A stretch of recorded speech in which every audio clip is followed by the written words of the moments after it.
예, 감사합니다. 여러분 안녕하세요. 오늘 날씨가 좀 덥습니다. 그래도 이렇게 참석해 주셔서 너무 감사하고, 오늘은 저희가 관계와 정신 건강에 대한 주제로 좀 얘기를 나누도록 하겠습니다. 일단 이 코비드-19 때문에, 많은 분들이 집에서, 가족분들하고 또 자녀분들이 또 학교를 가지 못하기 때문에 또 직장을 가지 못하기 때문에 많은 시간을 좁은 공간, 집이라는 그 공간에서 이렇게 다 같이 오랜 시간을 같이 계시는 걸로 알고 있습니다. 그래서인지는 모르겠지만은 요즘 따라서 그 가정 그 폭력이라든지 아니면은 가정 간의 관계의 문제, 그리고 자녀의 문제, 그리고 고부 갈등, 뭐 이런 여러 가지들 이슈들이 더 이렇게 좀 많이 이렇게 증가를 한다고 이렇게 얘기가 나오고 있습니다.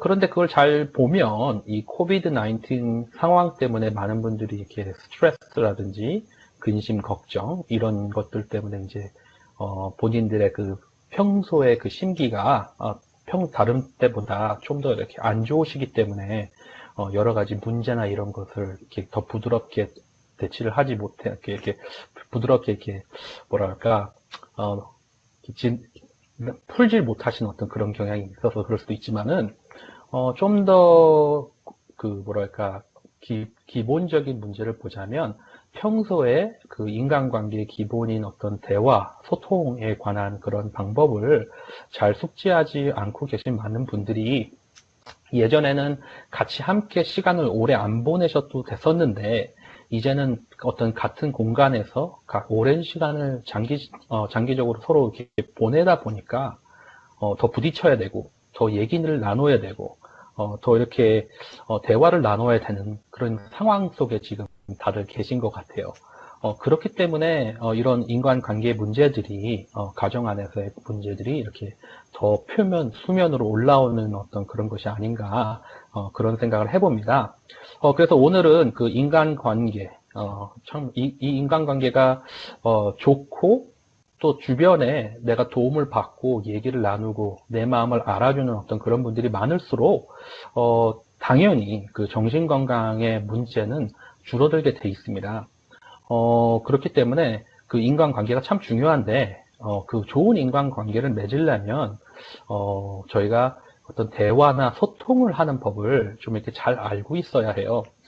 그렇지 않으면 그 대화를 통해서 또 인간관계는 형성이 되기 때문에, 소통을 통해서 형성을 되기 때문에 그 소통, 그리고 그 대화를 잘 하지 못한다면 인간관계도 당연히 이렇게 좋아질 수가 없고, 그리고 인간관계들이 이렇게 좋지 않게 진행이 되다 보면 정신 건강에도 결국에는 이렇게 영향을 끼치고 그리고 또 정신 건강적인 어떤 문제가 생겼을 때 좋지 않은 인간관계를 또 있게 되면 주변에 도움을 구하기도 힘들어지고 여러 가지 문제가 이렇게 더 크게 되는 네. 경향이 많이 있습니다.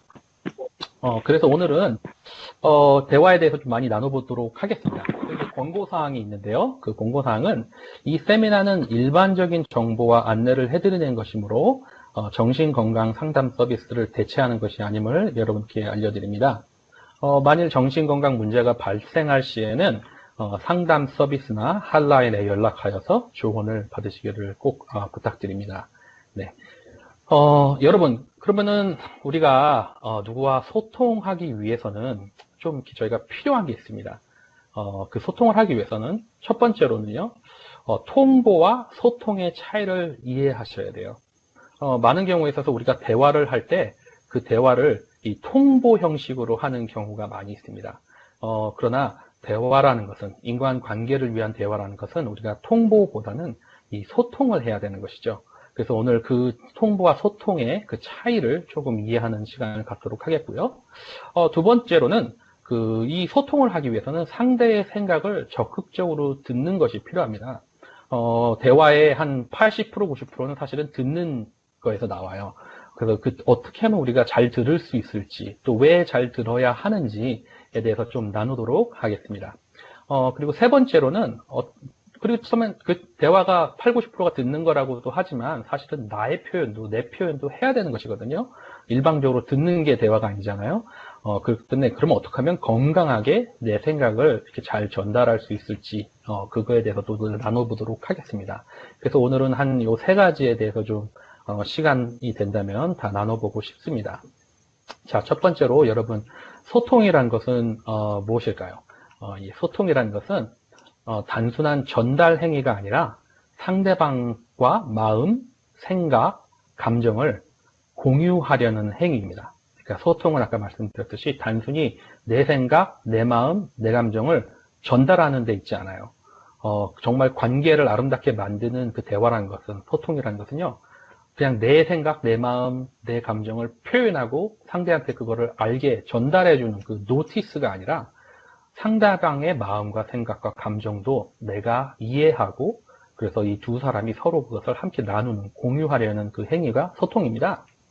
그래서 다시 말씀드리지만 내 뜻을 관철시키는 게 어떤 대화의 목적이면 물론 그것도 목적 중에 하나겠죠. 그러나 만약에 내 뜻을 관철시키는 것이 내 대화의 가장 큰 목적이라면 대부분 나는 소통을 하고 있는 게 아니라 통보를 하고 있을 때가 많이 있습니다. 그래서 그 부분에 대해서 좀 생각을 우리 모두가 함께 생각을 해볼 필요가 있는 것 같습니다. 나는 대화를 할 때 내 아내와 내 남편과 내 자녀와 내 친구들과 내 코워커들과 대화를 할 때 그 목적이 내가 평소에 대부분 그 대화를 통해서 이루려는 하는 그 목적이 그들을 이해하고 함께 어떤 생각과 마음, 감정을 나누려고 하는 것인지 아니면 그냥 내 뜻과 내 마음과 내 감정을 통보하고 그것을 관철을 시키는 목적으로 대화를 하려고 하는 건지를 한번 스스로 좀 돌아보는 시간을 갖는 것도 참 의미가 있을 것 같습니다. 자, 그래서 이 인간관계를 좋게 만드는 그 소통을 하려면요, 그 대화의 목적이 달라져야 돼요. 그래서 여러분들에게 질문을 좀 드리겠습니다.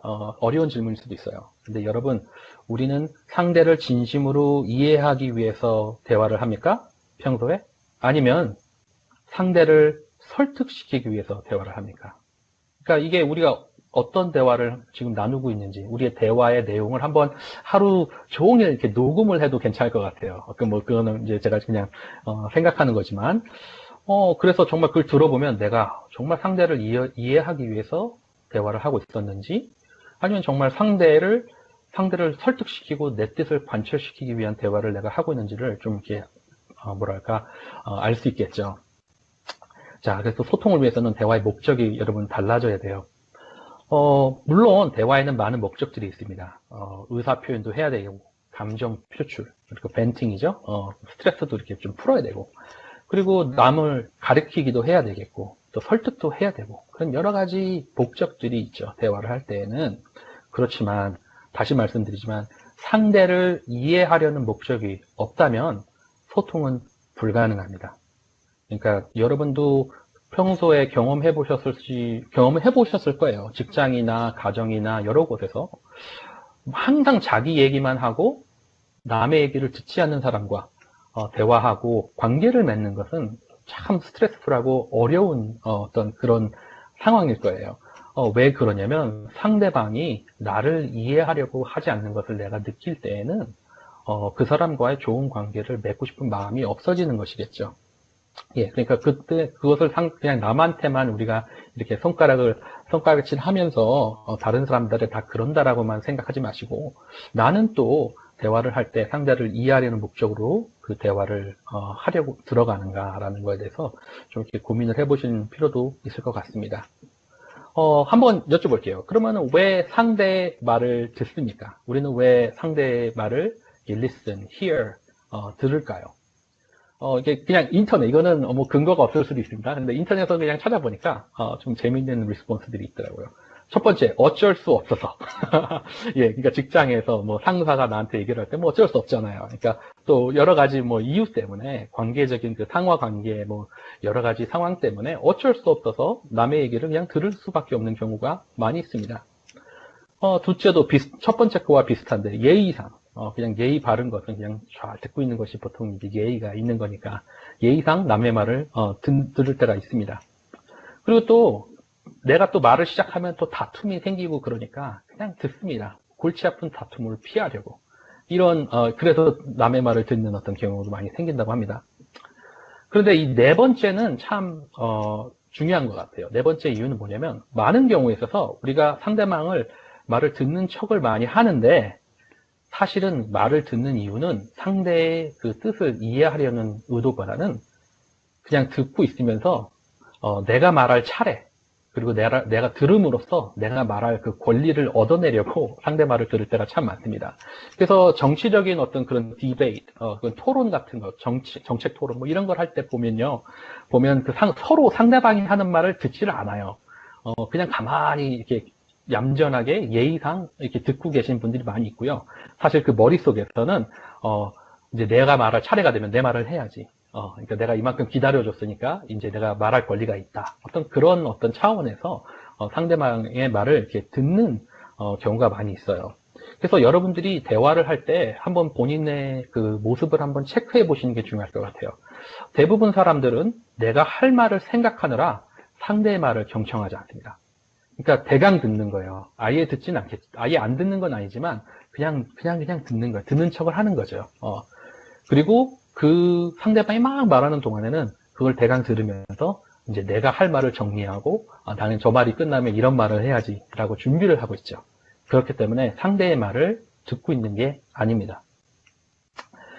폴 틸릭이라는 좀 이렇게 아주 제가 좀 좋아하는 어터이고, 미국 철학자이고 신학자이고요. 예전에 그 질문에서 어떤 책 같은 거 권유하고 싶은 게 있냐고 그랬는데 저는 그 Courage to Be, 그러니까 스스로 될 수 있는 용기, 뭐 이런 Courage to Be라는 책이 있는데 그게 이제 좀 재밌는 책이고, 근데 이 사람이 미국 철학자고 신학자인데 아주 좋은 말을 했어요. 그 말이 뭐냐면 First duty of love is to listen. 그러니까 사랑의 첫 번째 의무는 듣는 것이다라는 얘기를 했어요. 그래서 여러분 누군가를 사랑하십니까? 여러분의 배우자를 사랑하십니까? 여러분의 자녀를 사랑하십니까? 그리고 여러분 친구를 사랑하십니까? 그러면 여러분들이 그분을 사랑한다면 그 사랑의 첫 번째 의무는 그 상대를 정말 진심으로 들어주는 거라는 거죠. 이 말을 좀 기억했으면 좋겠어요. 예. 그래서 다시 한번 묻습니다. 왜 상대의 말을 듣습니까? 예, 사랑하면 우리가 상대의 말을 듣죠.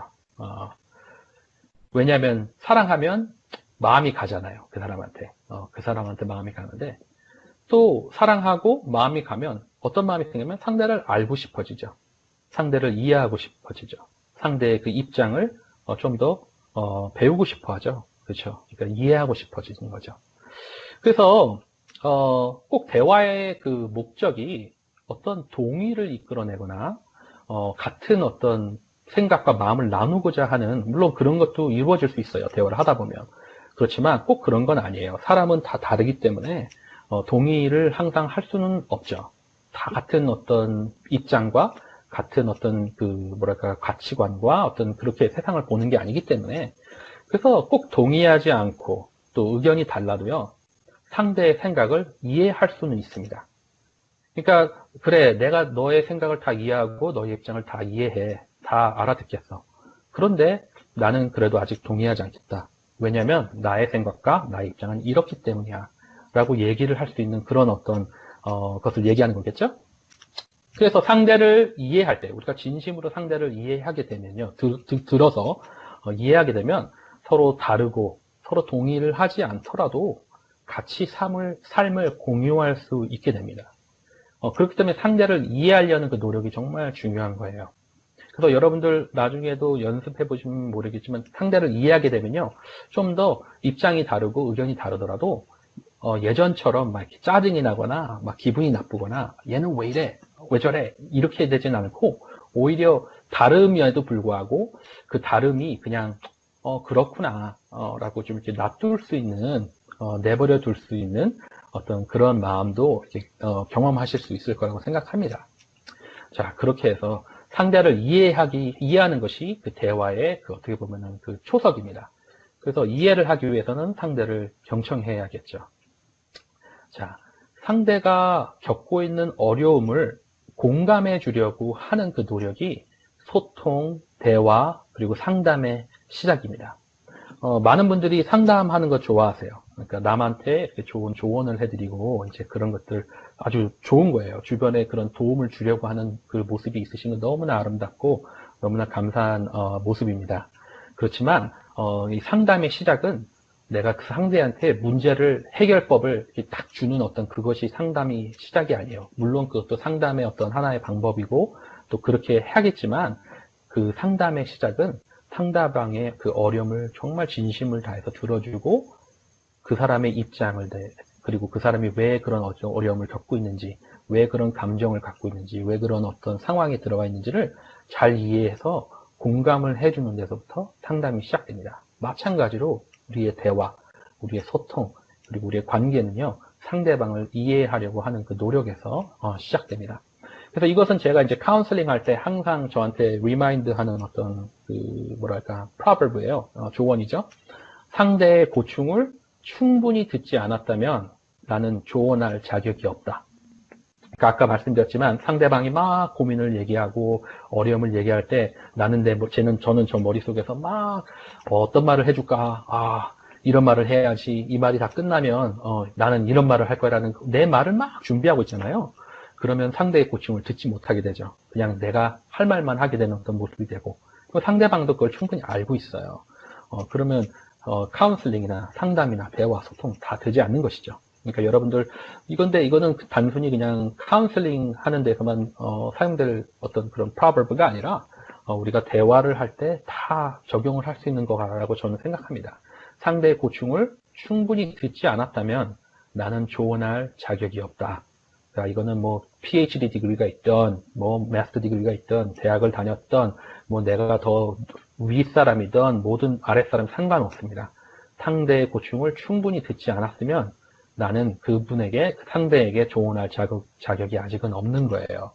예, 저는 그렇게 생각합니다.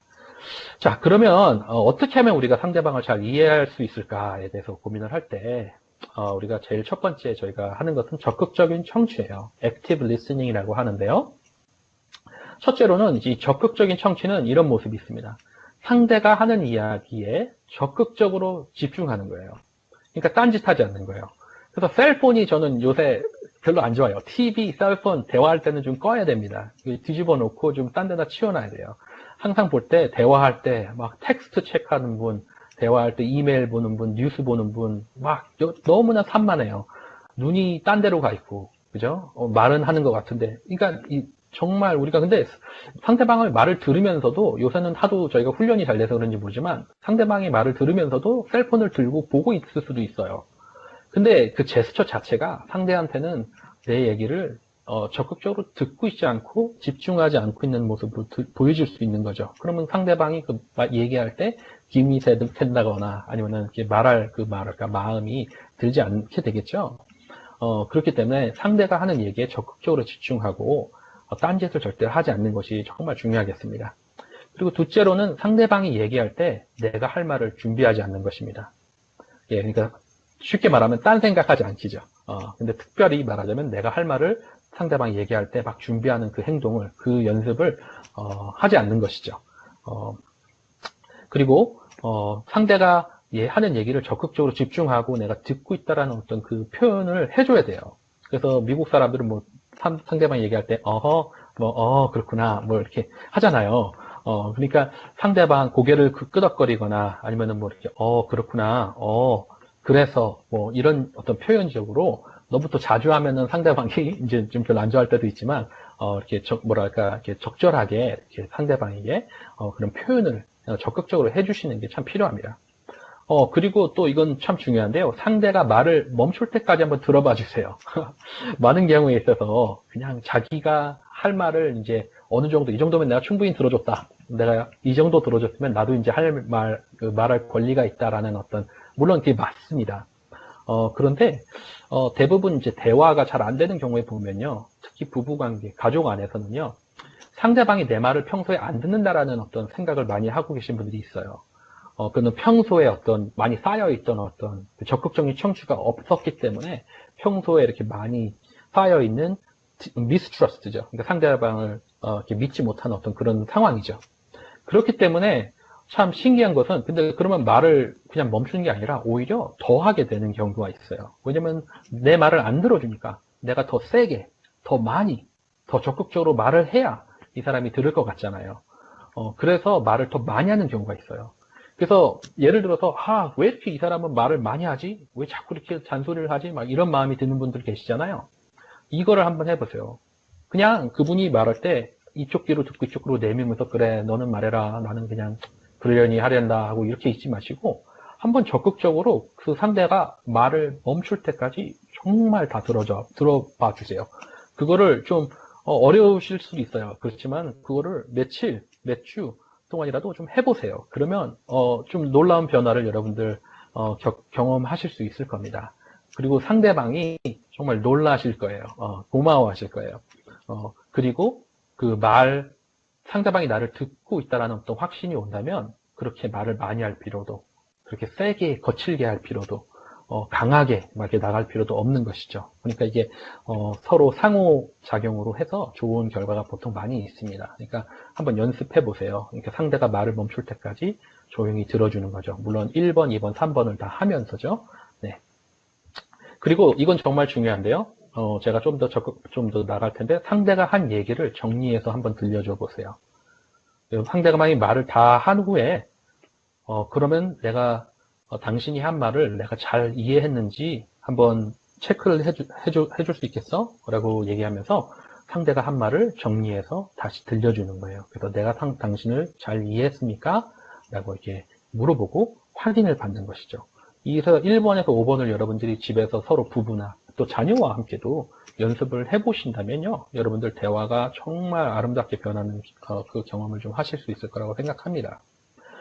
그래서 이 적극적인 청취 중에서 옛날에 네이티브 아메리칸 분들이죠. 그러니까 그분들이 이제 미국에서 이렇게 추장민이 이 대화의 지팡이를 들고 계세요. 그 치프 분이.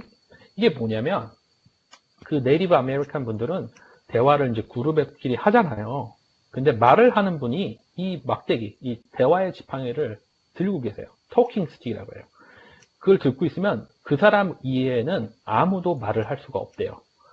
그래서 이 막대기를 듣고 그 사람이 얘기를 막 하는 동안 다른 많은 사람들이 그냥 듣고 있어야 된대요. 그리고 나서 어떤 사람이 이제 그 사람의 말이 끝나면 제가 좀 말해도 되겠습니까? 그러면 그 막대기를 그 사람한테 준대요. 근데 그 사람이 이제 막대기를 딱 건너받은 후에 첫 번째로 해야 되는 일은 뭐냐면 그 전 사람이 한 얘기를 정리해서 얘기를 하는 거예요. 그래서 그 다음에 그 말한 사람에게 내가 당신이 한 말을 잘 이해했습니까? 라고 얘기를 한대요. 그러면 그 말한 분이 네, 당신이 내 말을 잘 이해했습니다. 라고 그러면 그제서야 자기가 자기 표현을 할 수 있게 된대요. 근데 만약에 그 사람이 아닙니다. 당신은 내 말을 잘 못 알아들었네요. 그러면 그 스틱을 다시 건네줘야 된대요. 그럼 그 사람이 다시 스틱을 갖고 또 얘기를 하게 된다고 합니다. 이거 뭐 집에서 이런 대화의 지팡이를 만들어도 나쁘진 않을 것 같아요. 그런데 한번 우리가 대화의 지팡이 뭐 들고 이렇게 대화를 하는 거는 좀 뭐 무리일 수도 있겠지만은 그 자세, 그런 마인셋을 좀 배워서 우리가 배울 건 있을 거라고 생각합니다. 그러니까 아까 말씀드렸듯이 상대가 한 얘기를 잘 듣고 멈출 때까지 듣고 그 후에 상대가 한 얘기를 정리해서 들려주고 내가 당신을 잘 이해했습니까? 라는 어떤 그 얘기를 하고 상대가 그거를 컨펌을 한다면 그러면 정말 상대를 제대로 이해한 것이죠. 자, 그럼 여태까지 그 전달과 소통의 다른 점, 그리고 우리가 열심히 어떻게 상대를 이해하는 것, 그리고 그 이해하기 위해서 정말 경청해야 되는 어떤 그 이유, 그거에 대해서 좀 나눴는데요. 이제는 그러면 우리를 그럼 어떻게 표현해야 되냐에 대해서 조금 나누도록 하겠습니다. 그래서 세 가지 다른 대화 방법이 있어요. 우리가 보통 이제 대화를 할 때는 이 세 가지의 표현, 세 가지의 대화 방법을 사용할 겁니다. 첫 번째로는 이게 두 가지는 좀 건강하지 않고 한 가지가 이제 건강한 거라고 얘기를 합니다. 첫 번째는 공격적인 표현이에요. 그래서 이제 you 전달법이라고 합니다. 너 전달법. 그래서 아주 좀 공격적이고 보통 이렇게 좀 되게 안 좋은 케이스. 그러니까 한쪽이 너무 힘이 센 거죠. 그러니까 좀 더 익스트림한 케이스는 뭐 가정폭력 있는 가정이라든지 막 너무나 권위적인 어떤 한 명이 있는 어떤 그런 가정이라든지 이런 데서는 너 전달법이 항상 좀 이렇게 많이 이렇게 일어난다고 합니다. 그러니까 이 전달법은 어떤 느낌을 이렇게 일으키냐면 이런 느낌이 그 사람들에게 다 있어요. 너는 틀렸어. 너는 내 말을 따라. 라는 어떤 느낌을 들게 만들어요. 그런 표현법입니다. 자, 그러니까 이 내용은 이제 상대방을 무시하는 대화죠. 그러니까 상대에게 책임을 전가하고 상대에게 죄책감을 들게 하는 어떤 대화 방법이에요. 그래서 이게 이제 미국에서 이제 나오는 거기 때문에, 미국은 이제 처음에 항상 주어가 들어가잖아요. you, I. 근데 한국말은 안 그럴 때가 많잖아요. 근데 이제 예를 제가 한번 보여드릴게요. 예를 들어서 친구끼리 이제 하는데 친구가 약속을 늦었어요. 늦게 왔어요, 약속에. 그러면 우리가 보통 하는 말이 왜 그렇게 맨날 약속을 어기니? 이렇게 얘기하잖아요. 근데 생각해보면 너 왜 그렇게 맨날 약속을 어기니? 라는 어떤 대화법이죠. 그러니까 뭐냐면 상대, 너는 틀렸어. 그러니까 내 얘기를 따라. 라는 어떤 느낌이 나오는 거죠. 왜 그렇게 맨날 약속을 어기니?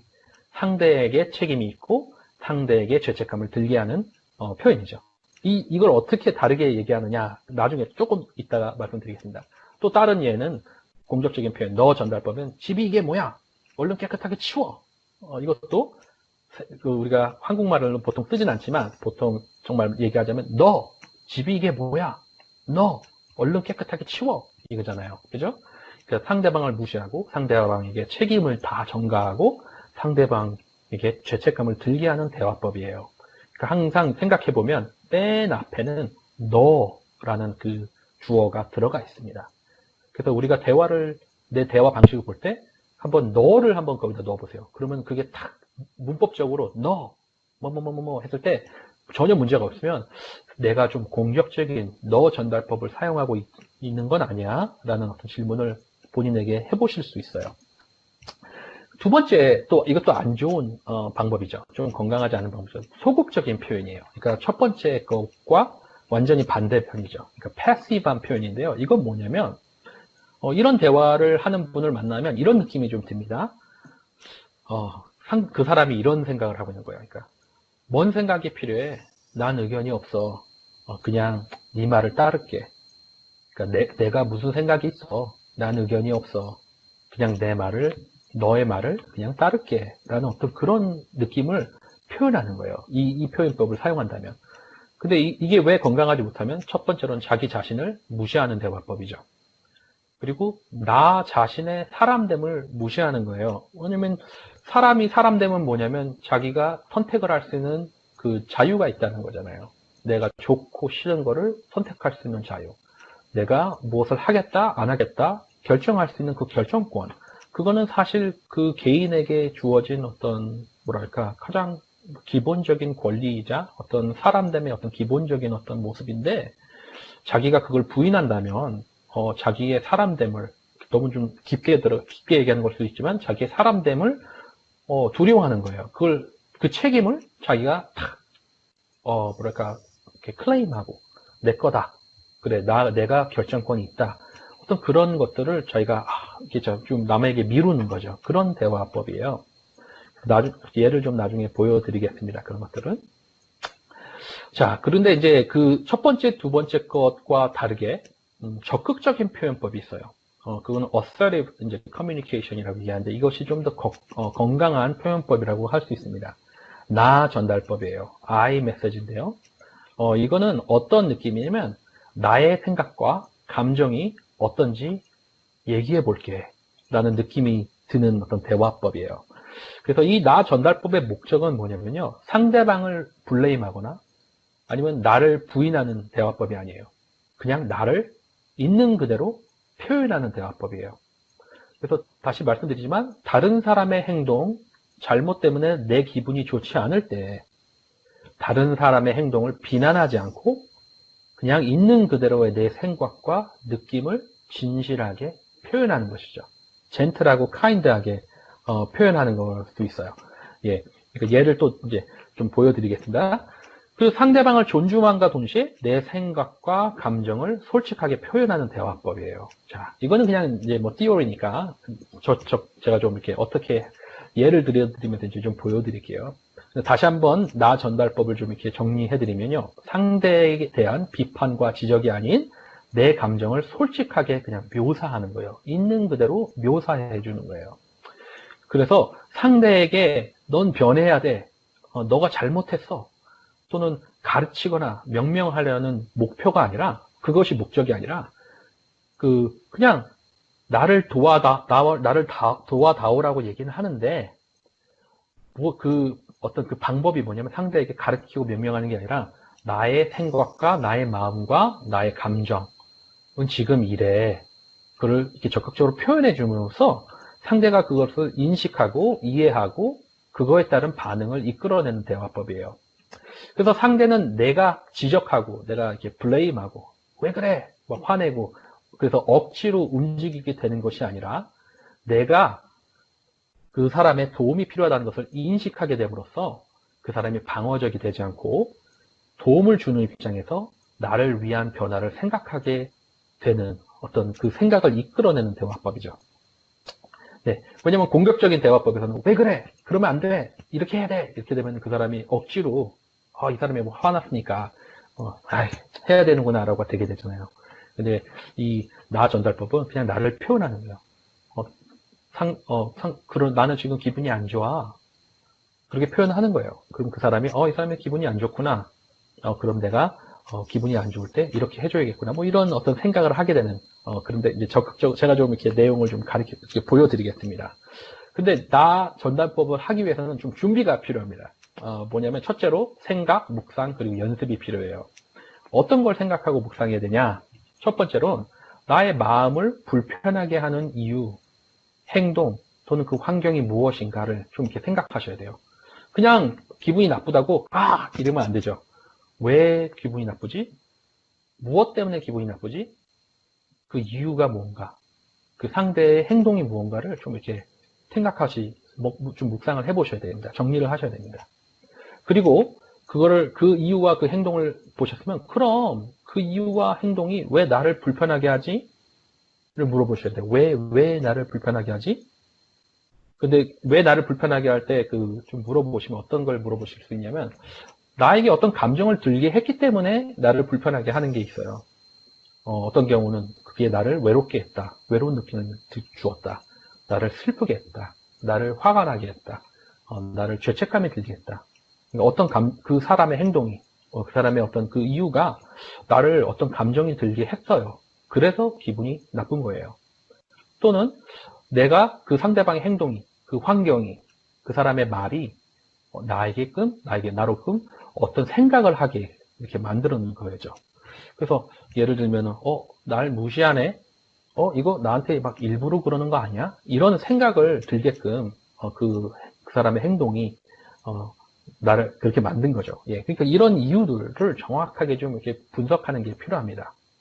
그러니까 좀 이렇게 타임아웃, 좀 이렇게 상황에서 좀 멀어져서 이런 생각을 좀 해보시고 묵상을 해보셔서 그 문제의 근본적인 어떤 상황을 좀 파악하시는 게 좀 필요할 것 같습니다. 그리고 나서 세 번째로 내게 느껴진 그 감정. 그래서 이 모든 이유 때문에 나한테 느껴지는 감정 그리고 들어온 생각을 솔직하게 그냥 이렇게 있는 그대로 표현하는 연습을 이제 하는 것이 좀 필요하겠습니다. 그래서 요 네 가지 그 블랙 포인트는 좀 이렇게 써 놓으시고 나중에 연습할 때 좀 이렇게 사용하시면 좋을 것 같아요. 첫 번째로는 내가 느끼기엔 대화를 시작할 때 이렇게 대화를 시작하는 거예요. 내가 느끼기엔 하고 내가 듣기로는 내가 생각하기에는 그리고 너가 그럴 때는 너가 그러면 왜냐하면 이런 것들을 좀 사용하시는 거죠. 좀 더 구체적으로 이제 예를 좀 보여드리겠습니다. 자, 너 전달법을 나 전달법으로 바꾸는 거예요. 자, 너 이렇게 딱 손가락으로 하죠. 예. 너 전달법. 이제 부모님이 자녀에게 얘기하는 거죠. 며칠 있으면 시험인데 네가 지금 텔레비전 볼 때니 빨리 가서 공부 안 해? 이렇게 이제 탁 쏴붙이시는 거죠. 그러니까 말하자면 앞에는 너가 붙는 거죠. 근데 나 전달법은 좀 이렇습니다. 나 전달법입니다. 자, 엄마는 나로 시작하죠. 그러니까 나. 너가 아니라 엄마는 최선을 다하지 않는 아들을 볼 때면 아들이 원하는 목표를 이루지 못할까봐 걱정돼. 이게 들어보시면 첫 번째 거는 아들이 뭘 잘못하고 있다. 그 아들한테 명령을 하고 있죠. 그리고 아들이 죄책감을 느끼게 하고 아들한테 그거는 그런 어떤 것 너 이렇게 포인트함을 통해서 그 사람의 행동을 변화시키려는 목적이 좀 이렇게 많이 보이죠. 근데 두 번째 거는 뭐냐면 그냥 자기 본인이 엄마가 느끼는 그 감정을 자녀에게 그냥 솔직하게 표현해드리는 어떤 그런 표현이죠. 좀 느끼시는지 모르겠습니다. 그리고 보시는 것처럼 너 전달법은 앞에 너가 들어가요. 너 며칠이면 시험인데. 나 전달법은 나는, 엄마는, 아빠는 라는 주어로 대화가 시작되게 됩니다. 자기의 감정, 자기의 생각을 그냥 있는 그대로 상대에게 표현해 주는 거죠. 또 다른 예가 있습니다. 왜 그렇게 맨날 시간을 어기냐? 앞에 보면 너 왜 그렇게 맨날 시간 약속을 어겨? 라는 것이죠. 너로 시작하죠. 그리고 상대를 블레임하죠.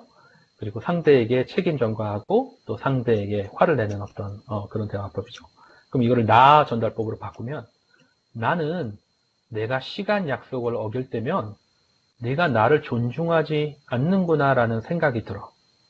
그러니까 보시면 알겠지만 이것은 상대방을 블레임하는 게 아니라 상대방이 그런 행동을 하거나 그런 말을 할 때 내가 느끼는 마음, 내가 느끼는 생각은 이런 것이다 라고 그냥 표현을 상대방에게 해주는 것이죠. 자, 마찬가지로 너 전달법은 너로 시작하고 나 전달법은 나로 시작합니다. 또 다른 예가 있습니다. 집이 이게 뭐야? 얼른 깨끗하게 다 치워. 마찬가지로 앞에 너가 들어가죠. 너 집이 이게 뭐야? 너 얼른 깨끗하게 다 치워. 상대를 하게 명명하고 구박하고 블레임하고 죄책감 들게 하는 어떤 그런 대화법이죠. 근데 이거를 나 전달법으로 바꾸자면 나로 시작하는 거예요. 나는 열심히 일을 하고 돌아와서 집에서 쉬고 싶은데 집이 어지럽혀져 있는 것을 보면 너무 힘이 빠지고 속상해. 보시면 또 알겠지만 이건 그냥 자기를 있는 그대로 표현해 주는 거예요. 상대에게 뭘 시키는 게 아니라 그냥 내 마음, 내 감정, 내 생각 그것을 상대에게 나는 이렇다라고 표현해 주는 것이죠. 자, 그래서 이제 이런 건 연습을 이제 좀 해야 되는데 물론 이 나 표현법이 그냥 그걸 기술처럼 사용한다고 되는 게 아닙니다. 고려해야 될 사항도 너무 많아. 이건 관계 속에서 자연스럽게 우리가 연습을 해서 진행이 돼야 되는 어떤 그런 거기 때문에 대화법만 익힌다고 되는 게 아닌 것 같아요.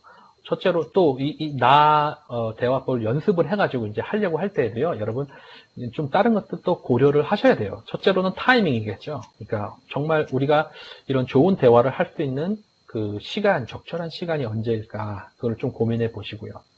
그리고 장소도 중요합니다. 왜냐면은 너무 바쁘고 듣는 귀가 많고 이런 데서는 이런 솔직한 대화를 하기가 어렵겠죠. 좀 이렇게 프라이버시도 있고 좀 인티메이트하고 좀 조용한 장소가 필요할 것 같습니다. 그리고 얼만큼 그 양도 중요해요. 이 표현법이 참 좋은 거지만 또 마지막 대화의 8, 90%는 듣는 거잖아요. 그러니까 너무 이렇게 많이 하셔도 안 좋아요. 그러니까 이 양을 얼마만큼 할 것인가, 내 표현을 나에 대한 그 감정, 생각 표현을 얼마만큼 내가 할까라는 것에 대해서도 좀 고민을 해보실 필요가 있습니다. 그래서 좀 나눠서 이렇게 좀 정리를 해서 이렇게 좀 준비하시는 게 필요했고요. 물론 대화는 적극적인 청취가 필요합니다. 대화법을 연습하셔가지고 그걸 하지만 마찬가지로 목표가 그냥 내 말만 해야지라는 목표를 들어가시면 소통이 되지 않습니다. 그리고 대화에 들어갈 시간에 꼭 연습하시고 그리고 마지막으로는 대화 주제에 꼭 집중하세요. 이 대화하다 보면 특히 또 이렇게 가정에서는 너무 이렇게 디스트랙션이 많다 보면 대화가 내가 준비했던 그 내용으로 가지 않고 다른 내용으로 쉽게 빠지는 경우가 있습니다.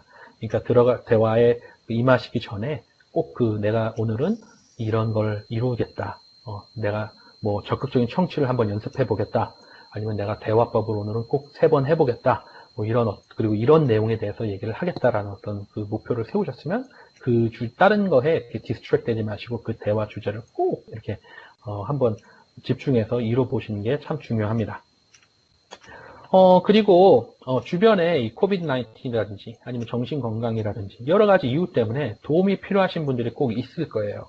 그럼 그분들하고 이제 가서 대화를 하고 소통을 하시는 게 필요하시잖아요. 그리고 여러분들이 이렇게 들어와서 많은 분들이 그 세미나를 청취하시는데 이 사람 말을 잘하네.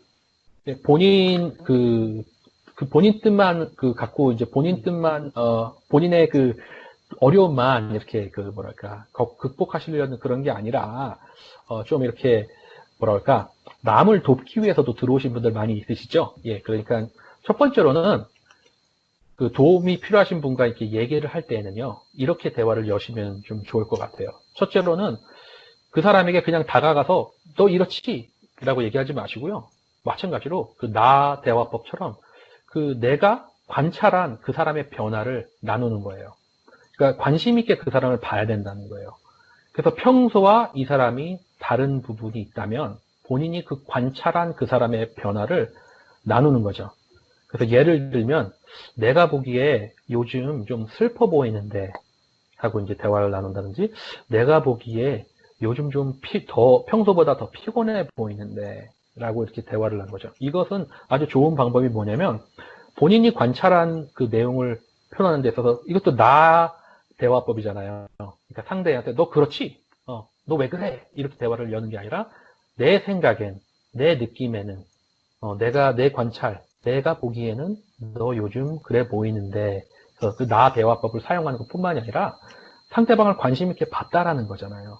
그러니까 상대방이 이분이 나를 좀 관심 있게 보셨나 보다라는 느낌을 또 이렇게 들게 하거든요. 그러니까 본인이 관찰한 그 사람의 변화를 나눠주세요. 그리고 맞지?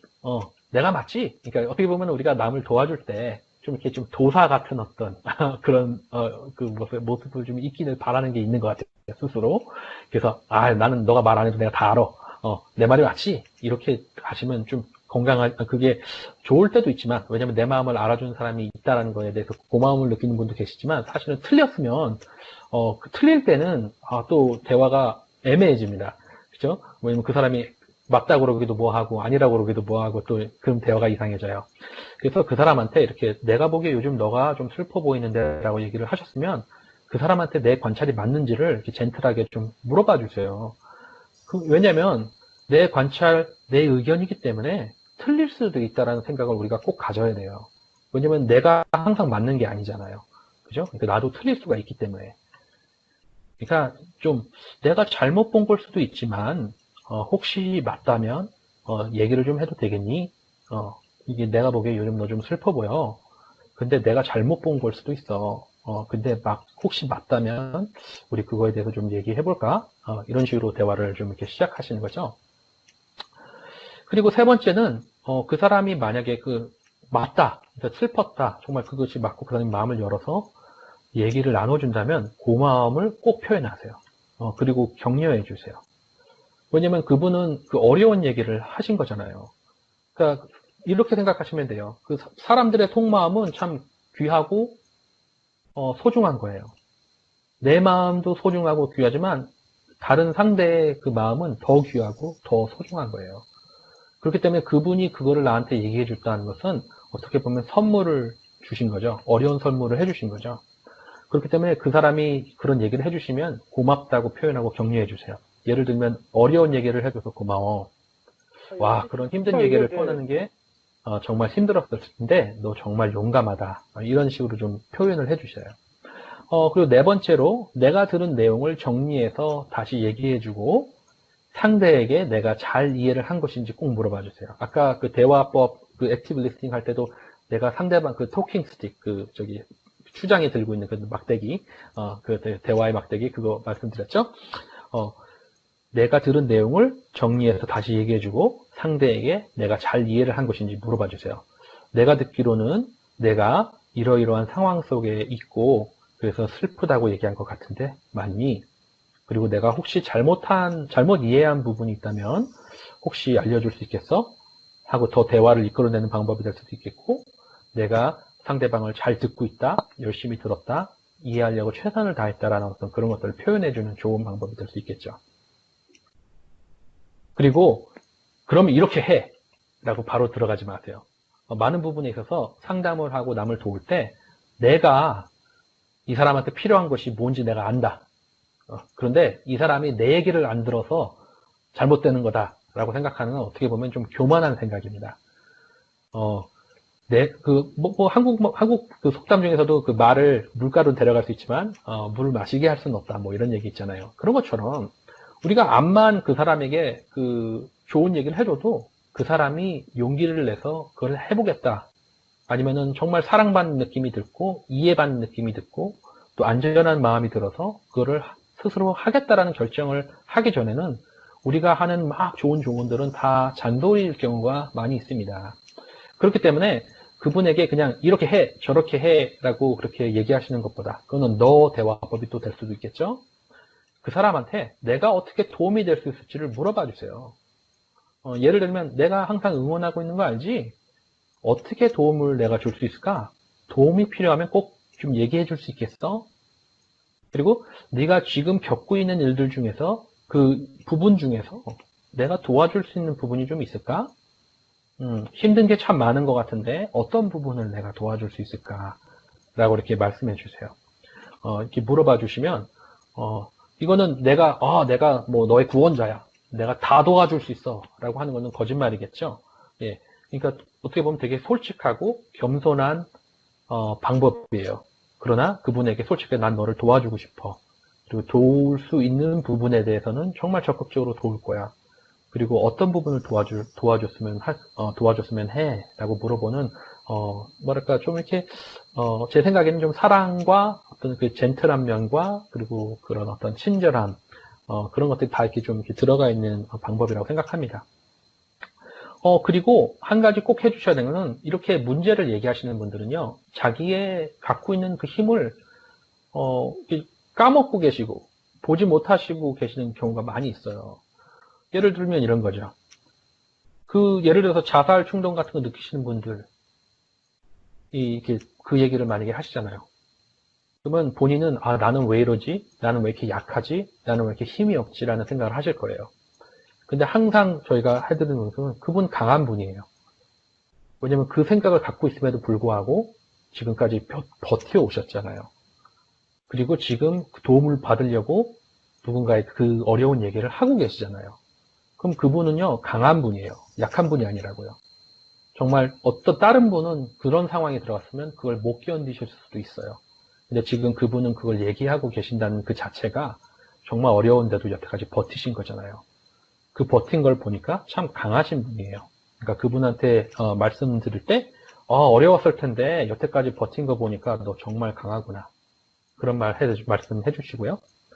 참기 힘들었을 텐데 너 정말 참을성이 좋구나. 아니면 야 그거 정말 무서웠을 텐데 너 정말 용감하다. 어떻게 버텼니? 그러니까 상대가 갖고 있는 그 능력, 장점, 그리고 그런 회복력 그런 것들을 이렇게 꼭 상기해 주시는 것이 필요할 것 같습니다. 네, 그럼 정리를 좀 해드릴게요. 다시 한번 정리합니다. 대화, 통보가 아니죠. 대화는 소통입니다. 소통은 우리가 갖고 있는 생각과 감정, 그리고 우리가 경험하고 있는 많은 이런 마음들을 공유하는 행위입니다. 그래서 그냥 상대방에게 일방적으로 통보하려고 하지 마시고, 그 상대방과 공유, 같이 나눔을 하시려고 노력하셔야 돼요. 그렇기 위해서는 첫 번째, 우리가 대화를 하려는 이유는 상대를 이해하기 위함이다. 그러니까 내 입장을 관철시키기 위한 목적이라면 소통은 불가능합니다. 첫 번째로 대화를 하실 때는 항상 내가 이 사람을 꼭 이해하고 싶다. 이해해야 한다. 이해해줘야 한다라는 어떤 마음으로 그 목적을 갖고 한번 대화에 임해 보시고요. 이해를 하려면 잘 들어야 합니다. 오늘 그 강의 파워포인트 다시 돌아가셔서 보셔도 되겠지만 어떻게 하면 이 사람을 잘 이해할 수 있을까? 잘 들어야 이해할 수 있습니다. 안 들으면 이해할 수 없어요. 그러니까 상대방을 정말 적극적으로 경청해 주시고 그리고 다 들은 후에는 그 사람에게 이 말이 맞아? 내가 잘 이해한 거야? 라고 꼭 동의를 구하시고 얘기를 하시고요. 상대방의 이야기를 들을 때 자기가 할 말을 준비하지 마시고요. 꼭 그냥 그 말을 그대로 들어주세요. 그리고 마지막으로 마지막은 말씀드렸듯이 나 대화법. 상대방을 블레임하는 너 대화법 하지 마시고 그리고 나 자신을 부인하는, 남한테 그냥 다 맡겨버리는, 알아서 해. 그냥 나는 뭐, 내가 무슨, 이러지 마시고요. 나의 모습을, 나의 감정을, 나의 생각을, 내 뜻을 그냥 있는 그대로 표현해 주세요. 그래서 상대방에게 기회를 주세요. 그걸 듣고, 생각해보고, 나에게, 적절한, 그런 대응을 할 수 있는 그 기회를 상대에게 한번 줘보십시오. 네, 그리고 도움이 필요한 사람과 얘기하는 법도 한번 다시 한번 파워포인트 보시면서 한번 리뷰해 보시고요. 예, 먼저 제 얘기를 경청해 주셔서 진심으로 감사합니다. 여러분 혹시 질문이 있으시면 적어주시고요. 이주호 선생님 연결됐습니까? 네, 네, 네, 죄송합니다. 질문 그냥 하나는 peer는 어떤 기관인가요? 라고 물어보신 질문이 하나 있네요. 그래서 예, 네, 예, Peer Resource Center는 저희가 DMH에서 이제 이 정신건강을 직접적으로 이렇게 경험하신 분들이 사실은 지금 현재 정신건강의 문제를 이렇게 딜하고 계신 분들을 더 잘 이해한다고 생각하는 그런 부분이 있습니다. 물론 이렇게 클리니션, 의사 선생님들 다 너무나 중요한 분들이고 중요한 일을 하고 계시지만 또 반대로 그런 정신 건강에 대한 이슈를 직접 경험해 보시고 그 어려움들을 경험해 보신 분들이 그 카운슬링이나 이런 것들을 또 이렇게 카운슬링은 아니지만 그런 정신건강 문제를 겪고 계신 현재 그런 분들을 또 도움을 드리는 한 부분으로서 좋은 역할을 하시고 계시거든요. 그래서 이 피어 리소스 센터는 간단히 말하자면 그런 경험을 갖고 계신 분들이 다 같이 모여서 커뮤니티에게 그 정신 건강에 대한 정보, 그리고 뭐 여러 가지 리소스들, 그리고 그냥 그런 분들에게 친구가 되는 어떤 그런 기관이에요. 그래서 누구나 오셔도 되고요. 어떻게 보면 좀 비지털 센터처럼 이렇게 운영을 합니다. 항상 열려 있고 정보를 얻고 싶은 분들은 그냥 들어오시면 돼요. 들어오시면 안에 보면 뭐 카우치도 있고 컴퓨터 랩도 있고 지금은 이제 코비드 19 때문에 잠시 문을 닫고 있지만 약간 라이브러리처럼 이렇게 오픈적으로 돼 있어요. 그래서 누구든지 다 들어오셔서 정신 건강에 대한 정보를 얻으실 수도 있고 그걸 경험하신 분들하고도 같이 이렇게 좀 이렇게 이 얘기를 나눌 수도 있고 막 그런 어떤 여러 가지 일을 하고 있습니다. 예, 감사합니다.